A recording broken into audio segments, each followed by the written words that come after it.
Praise the lord. ప్రతిరోజు అనుదిన వాక్యం ద్వారా మీరెంతగానో బలపడుతున్నారని నేను ఆశిస్తున్నాను. అలాగే మీరు కనుక మన యూట్యూబ్ ఛానల్ని క్రొత్తగా వీక్షిస్తున్నట్లయితే మన యూట్యూబ్ ఛానల్ని సబ్స్క్రైబ్ చేయండి, ఇతరులకు షేర్ చేయండి.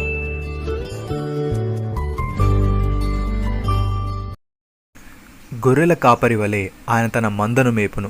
తన బాహువుతో గొర్రె పిల్లలను కూర్చి రొమ్మున ఆనించుకుని మోయును. పాలిచ్చు వాటిని ఆయన మెల్లుగా నడిపించును.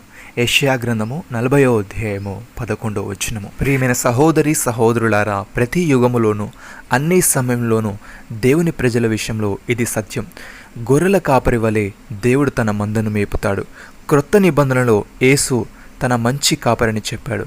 క్రీస్తు విశ్వాసులంతా ఆయన గొర్రెలే, ఆయన వెల ఇచ్చి కొనుక్కున్న స్వాస్యం.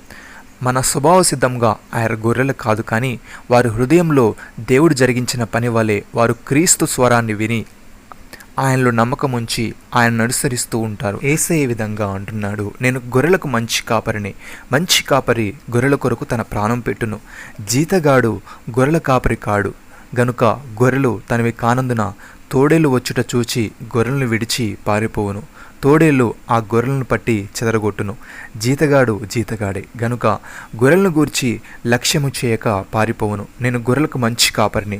తండ్రి నన్ను ఎలాగు ఎరుగునో, నేను తండ్రిని ఎలాగూ ఎరుగుదునో, అలాగే నేను నా గొర్రెలను ఎరుగుదును. నా గొర్రెలు నన్ను ఎరుగును, మరియు గొర్రెల కొరకు నా ప్రాణం పెట్టుచున్నాను. ఈ దొడ్డవి కానీ వేరే గొర్రెలు నాకు కలవు. వాటిని కూడా నేను తోడుకొని రావలను. అవి నా స్వరం వినును.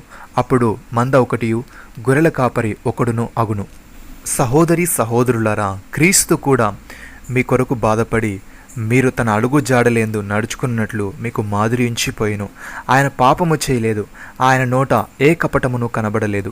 ఆయన దూషింపబడియు బదులు దూషింపలేదు. ఆయన శ్రమ పెట్టబడియు బెదిరింపగా న్యాయముగా తీర్పు తీర్చి దేవునికి తను తాను అప్పగించుకొనెను. మనము పాపం విషయమై చనిపోయి నీతి విషయమై జీవించినట్లు ఆయన తానే తన శరీరమందు మన పాపములను మ్రాను మీద మోసుకొనెను. ఆయన పొందిన గాయముల చేత మీరు స్వస్థత నొందితిరి. మీరు గొర్రెల వలె దారి తప్పిపోతిరి గాని ఇప్పుడు మీ ఆత్మల కాపరియు అధ్యక్షుడునైన ఆయన వైపునకు మళ్ళీ ఉన్నారు. పేతురు ఈ విధంగా అంటున్నాడు, తోటి పెద్దను, క్రీస్తు శ్రమలను గూర్చి సాక్షిని, బయలుపరచబడువో మహిమలో పాలివాడినైన నేను మీలోని పెద్దల్ని హెచ్చరించుచున్నాను. బలిమి చేత కాక దేవుని చిత్త ప్రకారము ఇష్టపూర్వకముగాను దుర్లాపేక్షతో కాక సిద్ధ మనస్సుతోనూ మీ మధ్యనున్న దేవుని మందను పై విచారణ చేయొచ్చు దాన్ని కాయుడి. మీకు అప్పగింపబడిన వారిపైన ప్రభువునైనట్టుండక మందకు మాదిరిలుగా ఉండుడి. ప్రధాన కాపరి ప్రత్యక్షమైనప్పుడు మీరు వాడబారిన మహిమ కిరీటం పొందుదురు.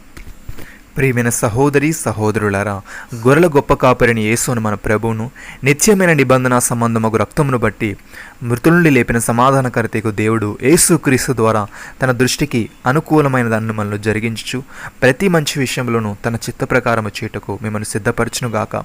యేసుక్రీస్తుకు యుగయుగములు మహిమ కలుగునుగాక. నమ్మిన వారు నాతో కలిసి ప్రార్థనలో ఏకీభవించండి.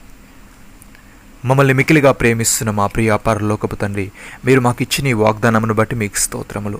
దేవా, నీవు మా కొరకు బాధపడి మేము నీ అడుగు జాడలేందు నడుచుకున్నట్లు మాకు మాదిరించిపోయావు గనుక మేము నీ వైపు చూస్తూ ముందుకు సాగే వారముగా ఉంటకు సహాయం దయచేయమని, నీ దృష్టికి అనుకూలమైన దానిని మాలో జరిగించు ప్రతి మంచి విషయంలోనూ నీ చిత్త ప్రకారము చేయుటకు మమ్మల్ని సిద్ధపరచమని, మాకు అప్పగింపబడిన వారిపైన ప్రబలమైనట్లుండక ఇతరులకు మాదిరిగా ఉండుటకు సహాయం దయచేయమని, నీవు ప్రత్యక్షమైనప్పుడు నీవిచ్చే కిరీటమును పొందుకునే భాగ్యమును మాలో ప్రతి ఒక్కరికి మీరే అనుగ్రహించమని ప్రభువైన యేసు క్రీస్తు నామములో ప్రార్థిస్తున్నాము తండ్రి.